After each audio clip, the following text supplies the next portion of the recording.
Martin Scorsese directing Michael Jackson. Bad was MJ's personal statement.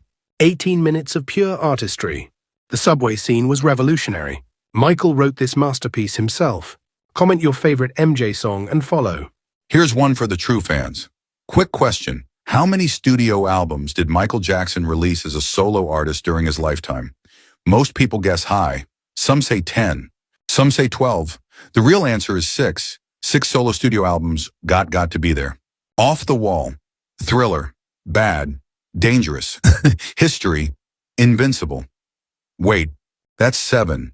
Some fans don't count Got to Be There. And Ben is part of the classic era. Some debate whether History counts as a true studio album, since half of it was a greatest hits collection.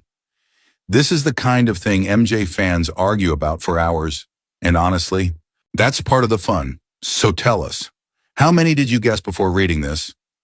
Drop your answer in the comments before scrolling back up to check. And follow for more trivia that separates the casual fans from the real ones. September 2001, Madison Square Garden. The Jackson 5 reunited after 16 years. Michael surprised everyone on stage. 30,000 fans went absolutely wild. 2 nights of pure family magic. Share your favorite Jackson memory and follow. Did you know Michael Jackson had already mastered the moonwalk before anyone ever saw it live? He had been practicing the move for months, quietly, behind closed doors, waiting for exactly the right moment to unleash it on the world. That moment came on May 16th, 1983, the Motown 25 anniversary special. 45 million people watching at home, a packed audience inside the Pasadena Civic Auditorium.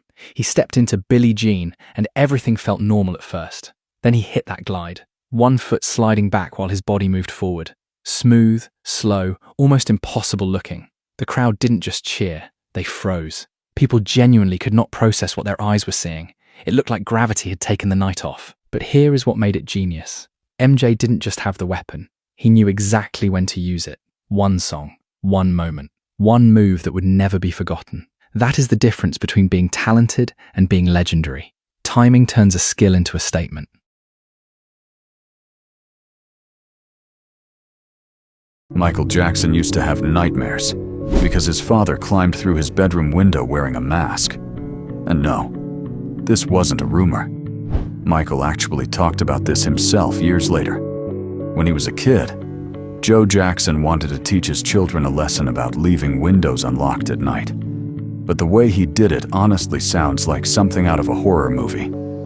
One night, young Michael was asleep in his bedroom when suddenly, a masked figure climbed through the window and started screaming. Michael woke up terrified, like genuinely terrified. And imagine this for a second. He was still just a child. And the craziest part is, Joe thought it was funny. But for Michael, it didn't become a funny family story. It stayed with him for years. Because later in life, Michael admitted he started having recurring nightmares about people kidnapping him from his room. All because of that moment. And honestly, when you think about how famous he became later in life, that fear almost feels symbolic. Because Michael Jackson spent most of his life feeling watched, followed, and unsafe, even at the height of his career. And there's another detail people don't really talk about. Michael said he could never fully relax while sleeping after that happened, which honestly makes this story way sadder than people realize. Because what started as a lesson became a fear he carried for the rest of his life. And once you hear that story, you start looking at Michael Jackson very differently. If you liked this story, The Artist Files has more stories just like this.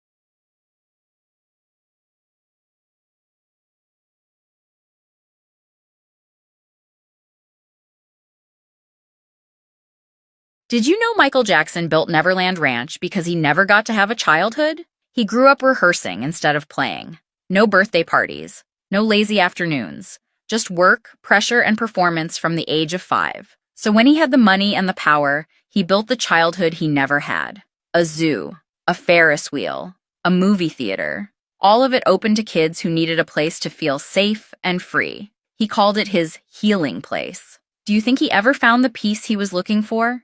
During the bad sessions, Michael Jackson submitted over 60 original songs for consideration. 60 for a single album. Most artists struggle to write 12.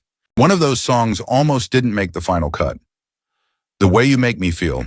Quincy Jones had concerns about the arrangement. He thought the track felt too long in its original form. Michael disagreed. He said the groove needed room to breathe, that if you cut it short, you cut the feeling short. He was right. The Way You Make Me Feel hit #1. It became one of the most joyful records he ever made. A song that sounds like being young and free and completely alive, and it almost didn't exist on the album. At all.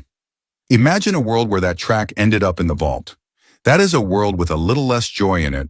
Drop a comment and tell us how The Way You Make Me Feel makes you feel, and follow for more untold stories from the sessions that built the greatest catalog in music history.